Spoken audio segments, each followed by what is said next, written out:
Hello friends, आप सभी का स्वागत है हमारे यूट्यूब चैनल विजार्ड क्लासेस पर। चलिए तो स्टार्ट करते हैं आज की क्लासेस। ये क्वेश्चन जो है कल होमवर्क भी दिया गया था, बहुत लोग कमेंट्स किए भी होंगे कमेंट सेक्शन में, नहीं भी किए होंगे, कोई बात नहीं। आइए तो सबसे पहले देखा जाए, कौन सा राज्य जो है उत्तर पूर्वी राज्य की 7 बहनों 7 सिस्टर का भाग नहीं है। कौन सा राज्य जो है, कौन सा स्टेट जो है उत्तर पूर्वी राज्य की 7 बहनों 7 सिस्टर का भाग नहीं है। ऑप्शन ए है मेघालय, ऑप्शन बी है पश्चिम बंगाल, ऑप्शन सी है अरुणाचल प्रदेश, ऑप्शन डी है त्रिपुरा। तो इसका करेक्ट आंसर जो है वो हो जाएगा पश्चिम बंगाल। इसका करेक्ट आंसर जो है वो हो जाएगा पश्चिम बंगाल। यानी कि पश्चिम बंगाल राज्य जो है उत्तर पूर्वी राज्य की 7 बहनों की सिस्टर का भाग नहीं है। पश्चिम बंगाल जो है उत्तर पूर्वी राज्य की 7 बहनों 7 सिस्टर का भाग नहीं है। 7 बहनों में जो है अरुणाचल प्रदेश, असम, मणिपुर, मेघालय, मिजोरम, नागालैंड और त्रिपुरा शामिल है। इसका एक ट्रिक होता है दोस्तों, आना मम्मी एटीएम करके। 7 बहनों की जो ये स्टेट होती है, 7 सिस्टर की जो ये स्टेट है, उसका एक ट्रिक है आना मम्मी एटीएम। और इसमें जो राज्य होते हैं दोस्तों, उसमें अरुणाचल प्रदेश, असम, मेघालय, नागालैंड, मणिपुर, त्रिपुरा और मिजोरम होंगे। ठीक है। अब है, बुक्सा बाघ परियोजना भारत के किस राज्य में स्थित है। बुक्सा बाघ परियोजना जो है भारत के किस राज्य में स्थित है। ऑप्शन ए है मध्य प्रदेश, ऑप्शन बी है राजस्थान, ऑप्शन सी है गुजरात, ऑप्शन डी है पश्चिम बंगाल। तो इसका करेक्ट आंसर जो है वो हो जाएगा पश्चिम बंगाल। इसका करेक्ट आंसर जो है वो हो जाएगा पश्चिम बंगाल। यानी कि बुक्सा बाघ परियोजना जो है भारत के पश्चिम बंगाल राज्य में स्थित है। यानी कि बुक्सा बाघ परियोजना जो है भारत के पश्चिम बंगाल राज्य में जो है स्थित है। अब है प्रसिद्ध अंगुलियो योनुमा झील क्षेत्र कहाँ स्थित है। प्रसिद्ध अंगुलियो नुमा झील क्षेत्र कहाँ स्थित है। Option A Australia, option B है ऑस्ट्रिया, ऑप्शन सी है संयुक्त राज्य अमेरिका, ऑप्शन डी है ब्रिटेन। करेक्ट आंसर हो जाएगा संयुक्त राज्य अमेरिका। करेक्ट आंसर हो जाएगा संयुक्त राज्य अमेरिका। यानी कि प्रसिद्ध अंगुलियो नुमा झील जो है संयुक्त राज्य अमेरिका में स्थित है। अब है, एटलस पर्वत किस महाद्वीप में स्थित है। एटलस पर्वत जो है किस महाद्वीप में स्थित है। ऑप्शन ए है अफ्रीका, ऑप्शन बी है उत्तर अमेरिका, ऑप्शन सी है दक्षिण अमेरिका, ऑप्शन डी है ऑस्ट्रेलिया। करेक्ट आंसर जो है वो हो जाएगा अफ्रीका। करेक्ट आंसर जो है वो हो जाएगा अफ्रीका। यानी कि एटलस पर्वत जो है अफ्रीका महाद्वीप में स्थित है। यानी कि एटलस पर्वत जो है अफ्रीका महाद्वीप में स्थित है। निम्नलिखित में से कौन सा अनुच्छेद जो है बाहरी आक्रमण और आंतरिक अशांति के खिलाफ राज्यों की रक्षा के लिए संघ के कर्तव्य के बारे में बताता है। निम्नलिखित में से कौन सा अनुच्छेद जो है बाहरी आक्रमण और आंतरिक अशांति के खिलाफ राज्यों की सुरक्षा के लिए संघ के कर्तव्य के बारे में बताता है। ऑप्शन ए है अनुच्छेद 355, ऑप्शन बी है अनुच्छेद 356, ऑप्शन सी है अनुच्छेद 357, ऑप्शन डी है अनुच्छेद 358। तो इसका करेक्ट आंसर हो जाएगा अनुच्छेद 355। इसका करेक्ट आंसर हो जाएगा अनुच्छेद 355। यानी कि अनुच्छेद 355 जो है वह बाहरी आक्रमण और आंतरिक अशांति के खिलाफ राज्यों की रक्षा के लिए जो है संघ के कर्तव्य के बारे में बताता है। ठीक है। अनुच्छेद 355 जो है बाहरी आक्रमण और आंतरिक अशांति के खिलाफ राज्यों की रक्षा के लिए संघ के कर्तव्य के बारे में बताता है। भारतीय संविधान का अनुच्छेद 355 जो है बाहरी आक्रामकता और आंतरिक अशांति के खिलाफ राज्यों की रक्षा के लिए जो है संघ के कर्तव्य के बारे में बताता है। अनुच्छेद 355 के अनुसार जो है केंद्र सरकार का यह कर्तव्य है कि वह प्रत्येक राज्य को बाहरी आक्रमण और आंतरिक अशांति से बचाए। इसके साथ ही यह सुनिश्चित करना भी केंद्र सरकार का कर्तव्य है कि प्रत्येक राज्य का शासन संविधान के प्रावधानों के अनुसार चले। दूसरे शब्दों में अनुच्छेद 355 केंद्र सरकार को यह शक्ति देता है कि वह किसी भी राज्य में बाहरी आक्रमण या आंतरिक अशांति की स्थिति में हस्तक्षेप कर सके और राज्य सरकार को संविधान के अनुसार कार्य करने के लिए निर्देशित कर सके। अब है, जब एक व्यक्ति तीव्र प्रकाश क्षेत्र से अंधेरे कमरे में प्रवेश करता है तो उसे कुछ समय के लिए स्पष्ट दिखाई नहीं देता है, बाद में धीरे धीरे उसे चीज़ें दिखाई देने लगती है। इसका कारण क्या है? जब एक व्यक्ति तीव्र प्रकाश क्षेत्र से अंधेरे कमरे में प्रवेश करता है तो उसे कुछ समय के लिए स्पष्ट दिखाई नहीं देता है, बाद में धीरे धीरे उसे चीज़ें दिखाई देने लगती है। इसका कारण क्या है? ऑप्शन ए है पुतली के आकार में परिवर्तन, ऑप्शन बी है लेंस के व्यास व फोकस दूरी में परिवर्तन, ऑप्शन सी है रोडोप्सिन का विरंजक व पुनः विरचन होना, ऑप्शन डी है आंख का अंधेरे के प्रति कुछ समय में अनुकूलित होना। तो करेक्ट आंसर हो जाएगा आंखों का अंधेरे के प्रति कुछ समय में अनुकूलित होना। आंखों का अंधेरे के प्रति कुछ समय में अनुकूलित होना करेक्ट आंसर होगा। डिस्कशन देखिए, जब कोई व्यक्ति तीव्र प्रकाश क्षेत्र से अंधेरे कमरे में प्रवेश करता है तो उसे कुछ समय के लिए स्पष्ट रूप से दिखाई नहीं देता है, क्योंकि आँख की पुतली, जिसे प्यूपिल कहा जाता है, उसमें जो है प्रकाश की मात्रा को समायोजित करने में समय लगता है। तीव्र प्रकाश में पुतली सिकुड़ जाती है और जब कोई व्यक्ति अंधेरे में जाता है तो उसे अधिक प्रकाश की आवश्यकता होती है, इसलिए पुतली को फैलने में समय लगता है। अब है, निम्नलिखित में से कौन सा जीवाणु बैक्टीरिया दूध को दही में परिवर्तित करता है? निम्नलिखित में से कौन सा जीवाणु बैक्टीरिया जो है दूध को दही में परिवर्तित करता है? ऑप्शन ए है lactic acid bacteria, option B है acetic acid bacteria, option C है butyric acid bacteria, option D है सिट्रिक एसिड बैक्टीरिया। तो इसका करेक्ट आंसर जो है वो हो जाएगा लैक्टिक एसिड बैक्टीरिया। इसका करेक्ट आंसर जो है वो हो जाएगा लैक्टिक एसिड बैक्टीरिया। यानी कि दूध को दही में परिवर्तन करने के लिए जिस जीवाणु की आवश्यकता होती है, जिस बैक्टीरिया की आवश्यकता होती है, उसका नाम है लैक्टिक एसिड बैक्टीरिया। दूध को दही में परिवर्तित करने के लिए जिस बैक्टीरिया, जिस जीवाणु की आवश्यकता होती है वो हो जाएगा लैक्टिक एसिड बैक्टीरिया।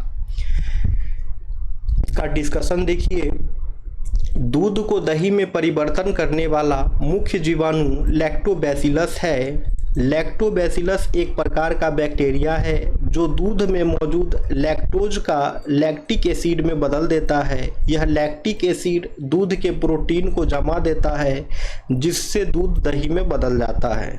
अब है, मोती मुख्य रूप से किससे बना होता है? मोती जो है वो मुख्य रूप से किससे बना होता है? ऑप्शन ए है कैल्शियम ऑक्जेलेट, ऑप्शन बी है कैल्शियम सल्फेट, ऑप्शन डी है कैल्शियम कार्बोनेट, ऑप्शन डी है कैल्शियम ऑक्साइड। तो इसका करेक्ट आंसर हो जाएगा दोस्तों कैल्शियम कार्बोनेट। इसका करेक्ट आंसर हो जाएगा कैल्शियम कार्बोनेट। यानी मोती जो है मुख्य रूप से कैल्शियम कार्बोनेट से बना होता है, यानी कि मोती जो है मुख्य रूप से कैल्शियम कार्बोनेट से बना होता है। आइए डिस्कशन देखें। मोती जो है मुख्य रूप से कैल्शियम कार्बोनेट से बने होते हैं। यह कैल्शियम कार्बोनेट खनिज एरागोनाइट के रूप में जमा होता है और इसके साथ कोचियोलिन नामक एक प्रोटीन भी होता है।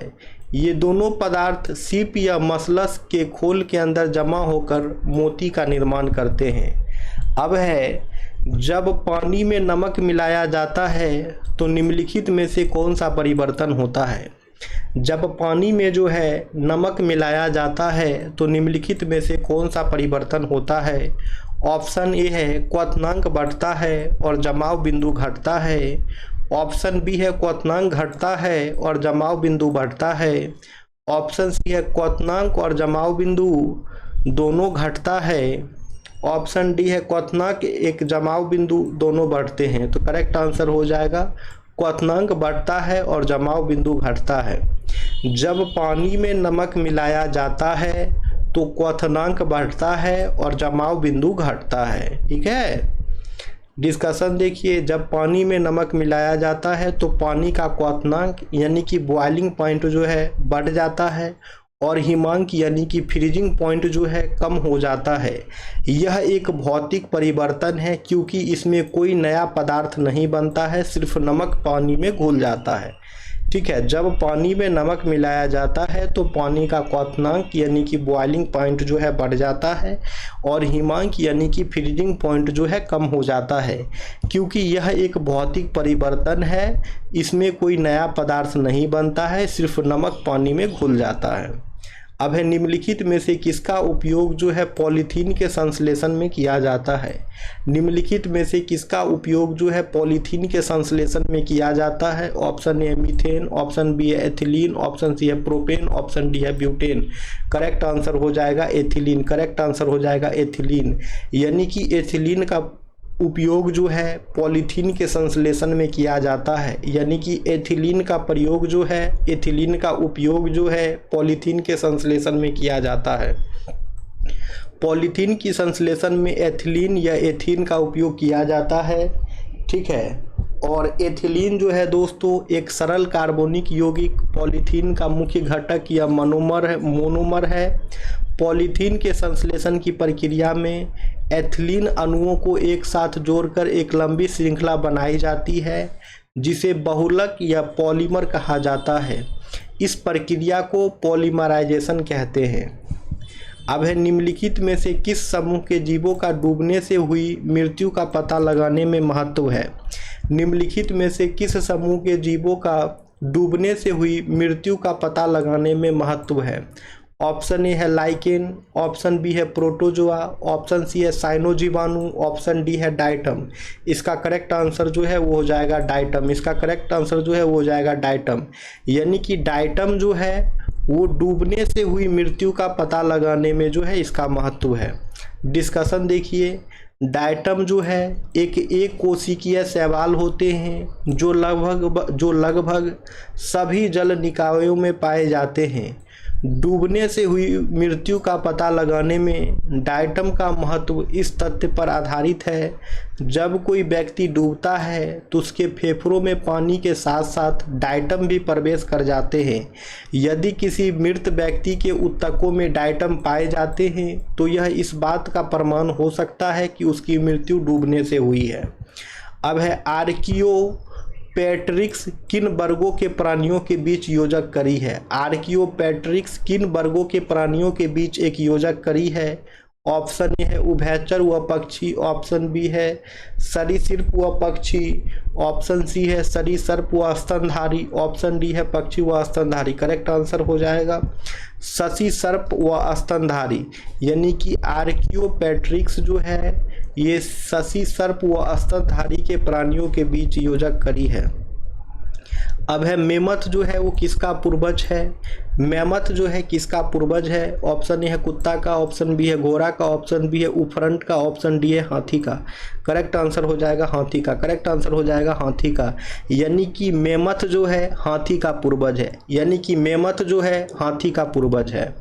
अब है फिरोमोन्स पाए जाते हैं। फिरोमोन्स जो है किस में पाए जाते हैं। फिरोमोन्स जो है किस में पाए जाते हैं। ऑप्शन ए है कीट में, ऑप्शन बी है सांप में, ऑप्शन सी है पक्षियाँ में, ऑप्शन डी है चमगादड़ में। करेक्ट आंसर हो जाएगा कीट में। करेक्ट आंसर हो जाएगा कीट में, यानी कि फिरोमोन्स जो हैं कीट में पाए जाते हैं। फिरोमोन्स जो है कीट में पाए जाते हैं। अब है पाराजीनी फसल स्वर्ण चावल किस वांछनीय लक्षण के लिए तैयार की गई है। पराजीनी फसल स्वर्ण चावल जो है किस वांछनीय लक्षण के लिए तैयार की गई है। ऑप्शन ए है विटामिन ए, ऑप्शन बी है आवश्यक अमीनो अम्ल, ऑप्शन सी है इंसुलिन, ऑप्शन डी है लाक्षणिक मंड। करेक्ट आंसर हो जाएगा विटामिन ए। करेक्ट आंसर हो जाएगा विटामिन ए, यानी कि पराजीनी फसल जो है स्वर्ण चावल विटामिन ए के लिए तैयार की गई है। सबसे स्थिर पारिस्थितिकी तंत्र कौन सा है। सबसे स्थिर पारिस्थितिक तंत्र कौन सा है। ऑप्शन ए है समुद्री महासागर, ऑप्शन बी है वन, ऑप्शन सी है पर्वत, ऑप्शन डी है रेगिस्तान। करेक्ट आंसर जो है वो हो जाएगा समुद्री महासागर। करेक्ट आंसर जो है वो हो जाएगा समुद्री महासागर। यानी कि सबसे स्थिर पारिस्थितिकी तंत्र जो है वो समुद्री महासागर है। यानी कि सबसे स्थिर पारिस्थितिकी तंत्र जो है समुद्री महासागर है। अब है फिटकिरी गंदे पानी को किस प्रक्रिया द्वारा स्वच्छ करती है? फिटकिरी जो है गंदे पानी को किस प्रक्रिया के द्वारा जो है स्वच्छ करती है?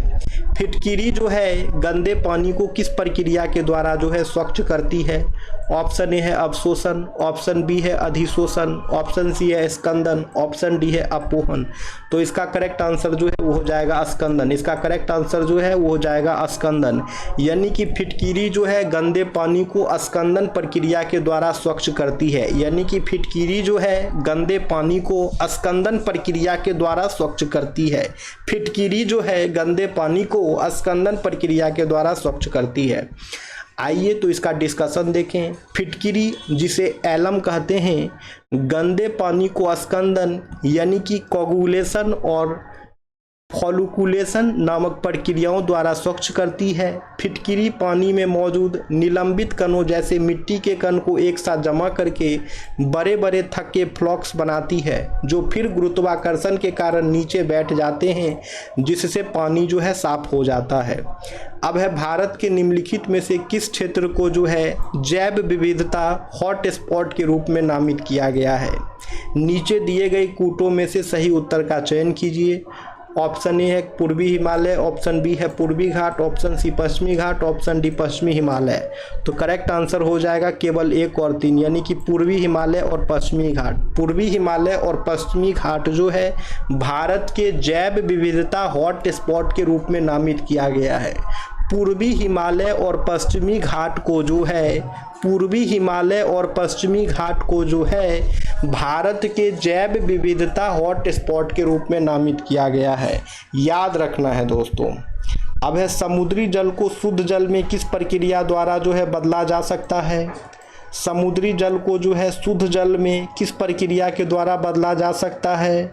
ऑप्शन ए है प्रवेदना, ऑप्शन बी है उत्फलन, ऑप्शन सी है विद्युत पृथकीकरण, ऑप्शन डी है उत्क्रम प्रासरण। करेक्ट आंसर हो जाएगा उत्क्रम प्रासरण।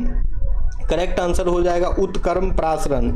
यानी कि समुद्री जल को जो है शुद्ध जल में उत्क्रम प्रासरण प्रक्रिया के द्वारा बदला जा सकता है। यानी कि समुद्री जल को जो है शुद्ध जल में उत्क्रम प्रासरण प्रक्रिया के द्वारा बदला जा सकता है।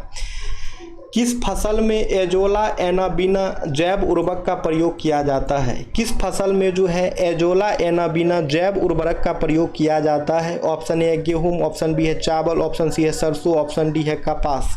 तो इसका करेक्ट आंसर है चावल। इसका करेक्ट आंसर है चावल। ठीक है, चावल फसल में जो है एजोला एनाबीना जैव उर्वरक का प्रयोग किया जाता है।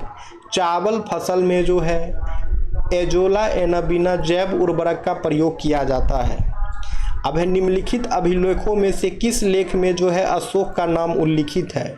निम्नलिखित अभिलेखों में जो है किस लेख में अशोक का नाम उल्लिखित है? ऑप्शन ए है भाभरू अभिलेख, ऑप्शन बी है तेरहमा शिलालेख, ऑप्शन सी है रुमिंदई स्तंभ लेख, ऑप्शन डी है मासिकी का लघु शिलालेख। तो इसका करेक्ट आंसर हो जाएगा मासिकी का लघु शिलालेख। मासिकी का लघु शिलालेख में जो है ठीक है अशोक का नाम उल्लिखित है। मासिकी का जो लघु शिलालेख है, मासिकी का जो लघु शिलालेख है उसमें अशोक का नाम उल्लिखित है। यह शिलालेख जो कर्नाटक के रायचूर जिले में स्थित है, अशोक के व्यक्तिगत नाम अशोक का उल्लेख करने वाला पहला शिलालेख था। पहले के शिलालेखों में अशोक को देवना प्रिय या प्रियदर्शी के रूप में संदर्भित किया गया था। मासिकी शिलालेख के अलावा अशोक का नाम गुर्जर, नेतुर और उदयगोलम शिलालेखों में भी मिलता है। वह चीनी यात्री जिसने भीनमाल की यात्रा की थी कौन था? वह चीनी यात्री जिसने भीनमाल की यात्रा की वो कौन था? ऑप्शन ए है स्वयंगुन, ऑप्शन बी है हैनसोंग, ऑप्शन सी है फाइहान, ऑप्शन डी है इनमें से कोई नहीं। करेक्ट आंसर होगा हैनसोंग। यानी हैनसोंग जो है एक चीनी यात्री थी जिसने भीनमाल की यात्रा की थी। हैनसोंग जो है एक चीनी यात्रा थी जिसने भीनमाल की यात्रा की थी। हैनसोंग, जिसे वैनसोंग के नाम से भी जाना जाता है, एक प्रसिद्ध चीनी बौद्ध भिक्षु और यात्री थे जिन्होंने 7वीं शताब्दी में भारत की यात्रा की थी। उन्होंने 641 ईस्वी के आसपास भीनमाल का दौरा किया और उस समय के शहर की योजना, वास्तुकला और लोगों के सदाचार से बहुत प्रभावित हुए थे। अब है औरंगजेब ने जोधपुर के शासक जसवंत सिंह को 1658 ईस्वी के धर्मठ के युद्ध में पराजित किया था। धर्मठ किस राज्य में स्थित है? Option A Gujarat, option B है मध्य प्रदेश, ऑप्शन सी है उत्तर प्रदेश, ऑप्शन डी है राजस्थान। करेक्ट आंसर जो है वो हो जाएगा मध्य प्रदेश। करेक्ट आंसर जो है वो हो जाएगा मध्य प्रदेश। यानी कि औरंगजेब ने जोधपुर के शासक जसवंत सिंह को 1658 ईस्वी के धर्मठ के युद्ध में जो है पराजित किया था और ये धर्मठ जो है मध्य प्रदेश राज्य में स्थित है। अब है मध्यकालीन मेवात के प्रसिद्ध संत कौन थे?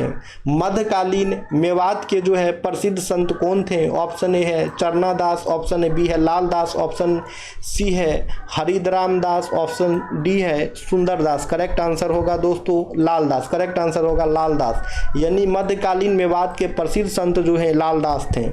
अब विवेकानंद ने किस वर्ष विश्व धर्म की संसद में भाग लिया था? विवेकानंद जो है किस वर्ष जो है विश्व धर्म की संसद में भाग लिए थे? ऑप्शन ए है 1893 ईस्वी, ऑप्शन बी 1895 ईस्वी, ऑप्शन सी 1897 ईस्वी, ऑप्शन डी 1899 ईस्वी। तो इसका करेक्ट आंसर जो है वो हो जाएगा 1893 ईस्वी। इसका करेक्ट आंसर जो है वो हो जाएगा 1893 ईस्वी। यानी कि विवेकानंद जो है 1893 ईस्वी में विश्व धर्म की संसद में भाग लिए थे। यानी कि विवेकानंद जो है 1893 ईस्वी में जो है विश्व धर्म की संसद में भाग लिए थे। आइए डिस्कशन देखें। स्वामी विवेकानंद ने 1893 में शिकागो अमेरिका में आयोजित विश्व धर्म सम्मेलन में भाग लिए थे। वहाँ उन्होंने एक अग्रणी भाषण दिया जिसकी दुनिया भर में सराहना हुई। स्वामी विवेकानंद ने विश्व धर्म संसद में हिंदू धर्म का प्रतिनिधित्व किया था। स्वामी विवेकानंद का जन्म 12 जनवरी 1863 को हुआ था। उनका जन्मदिन भारत में राष्ट्रीय युवा दिवस के रूप में मनाया जाता है। 12 जनवरी को जो है दोस्तों हम लोग राष्ट्रीय युवा दिवस मनाते हैं। ये स्टैटिक का क्वेश्चन है, इसे याद कर लेना है। 12 जनवरी को जो है हम लोग राष्ट्रीय युवा दिवस मनाते हैं स्वामी विवेकानंद जी के जन्मदिन के शुभ अवसर पे। तो इसलिए इस डेट को याद रख लेना है। एग्जाम में क्वेश्चन आता है यहाँ से कि राष्ट्रीय युवा दिवस कब मनाते हैं, तो 12 जनवरी को मनाते हैं। क्यों मनाते हैं? तो स्वामी विवेकानंद के जन्म दिवस के शुभ अवसर पर जो है हम लोग राष्ट्रीय युवा दिवस मनाते हैं। ठीक है। नरेंद्र नाथ दत्त स्वामी विवेकानंद का जो है मूल नाम था। उन्होंने भारत का देशभक्त संत माना जाता है। गीता की ओर लौटो स्वामी विवेकानंद द्वारा दिया गया एक प्रसिद्ध नारा है।